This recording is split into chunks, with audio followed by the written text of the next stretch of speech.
Hello, my name is Jeff with BioRelief.com, and in this video we're going to address how to apply a male external catheter. Each male external comes in its own protective case, okay, and you will see here that it has a pull tab. We always suggest that if you have frail skin that we do use a skin barrier. And what a skin barrier is it's similar to a wet nap, and when applied to the skin, what it's going to do is create a layer of what we call fake skin. How that's done, after you make sure the penis is clean, you want to make sure you're clean with mild soap and water, nothing with moisturizers. And what you're going to do is apply the skin barrier just like that. You're going to let it dry for a few seconds. After about 4 or 5 seconds, apply another layer. You're going to do this about 3 times. And what that's going to do, it's going to create an invisible layer of skin, what we like to call fake skin. Okay?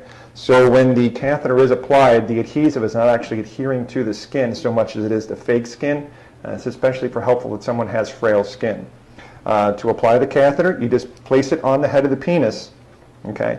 And using the pull tab, you just simply pull it towards the body, and the catheter pretty much applies itself. Make a fist around it and hold it for about 5 seconds. Okay, that's going to affirm you got a very good seal, and the catheter is not going to come off. Okay. With that skin there applied to it, and it's rolled all the way to the base, you want to roll it down as far as you can. That assumes a good seal. That concludes this video on how to apply a Convene Optima male external catheter. For more information on the Convene Optima, visit the link below or visit BioRelief.com. Thank you.